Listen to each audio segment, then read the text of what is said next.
এয়ারপোর্টে দেখলাম খেলোয়াড়গুলোর উপরে খুব জানলো। ক্রিকেট প্রেমীরা ক্রিকেট প্রেমীরা অপমান করছে খেলোয়াড়দের। এখন এটা নিয়ে আবার মনে করেন যে অনেকে খেলোয়াড় দেখলাম, নাইম শেখ, নাসির হোসেন, আরো কয়েকজন দেখলাম যে পোস্ট করছে, দুঃখ প্রকাশ করছে।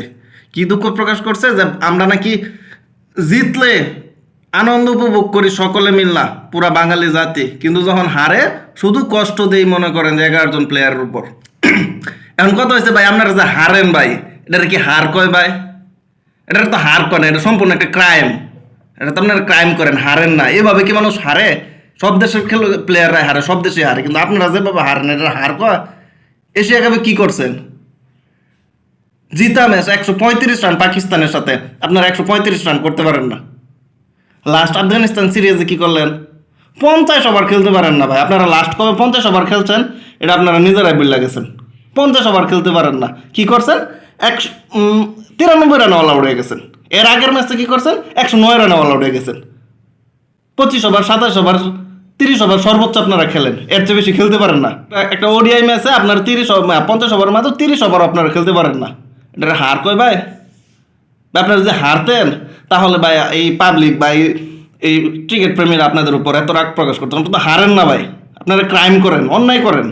আপনারা বলেন যে লাল সবুজের জার্সি গায়ে দেয়া এই দেশের প্রতিনিধিত্ব আপনারা করেন। আচ্ছা, আপনারা এই দেশের জন্য কি করছেন ভাই? কি করছেন এই দেশের জন্য বলেন? 25 বছর একটা ওয়ার্ল্ড কাপ আইনা দিতে পারছেন? পারেন নাই। 25 বছর একটা চ্যাম্পিয়ন ট্রফি এনে দিতে পারছেন? পারেন নাই। একটা T20 ওয়ার্ল্ড কাপ আইনা দিতে পারছেন? পারেন নাই। সব বাদ, একটা এশিয়া কাপ আইনা দিতে পারছেন? পারেন নাই।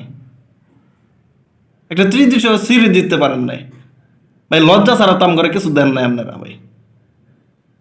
আপনারা কি লজ্জা ছাড়া আমাদের কিছু দিচ্ছেন? একটা ইন্টারন্যাশনাল র্যাঙ্কিংয়ে ওডিআইতে বলেন, T20-তে বলেন, টেস্টে বলেন, সেরা 10-এর মধ্যে আমাদের একজন ব্যাটিং নাই, সেরা 10-এর মধ্যে আমাদের একটা বোলিং নাই, একটা অলরাউন্ডার সেরা 10-এ নাই। যাই ছিল এই সাকিবুল হাসান ছিল, এরপর আর কেউ নাই। আপনাদের সাথে ডেবিউ কইরা আপনাদের মানে আপনাদের থেকে লেভেলের নিচু লেভেলের খেলোয়াড় ডেবিউ কইরা আজকে তারা কত ভালো পজিশনে, তারা র্যাঙ্কিংয়ে সেরা 10-এর ভিত্তি আছে। আর আপনারা কি করছেন? সেরা 10-এর তো দূরের কথা, বাংলাদেশে কয়টা প্লেয়ার সেরা 20-এর মধ্যে আছে? সেরা 20 বাদ, সেরা 50-এর মধ্যে কয়জন আছে? হাতে গোনা সর্বোচ্চ 1 জন বা 2 জন। তাহলে 25 বছর টিকিট খেলে আপনারা কি করছেন? আফগানিস্তানরা দেখেন, আমাদের থেকে কত ছোট দল, কত দেরিতে ডেবিউ করছে। ডেবিউ করার পর আজকে এদের অবস্থা দেন। এরা বোলিং র্যাঙ্কিংয়ে সেরা 10-এর মধ্যে কয়েকজন, ব্যাটিংয়ের মধ্যে সেরা 10-এর মধ্যে কয়েকজন, অলরাউন্ডার মধ্যে সেরা 10-এর মধ্যে কয়েকজন। আমরা তো কিছুই করতে পারলাম না। তাহলে আপনাদের উপর খুব জার্মানিতে কি করবে? আপনারা আমাদেরকে কি দিচ্ছেন এই ক্রিকেটে? আপনাদের উত্তম বেচার এটাই। এখন আপনাদের জন্য এটাই শেষ চিকিৎসা। ভালো খেলতে পারবেন না, এভাবে অপমান করা হবে।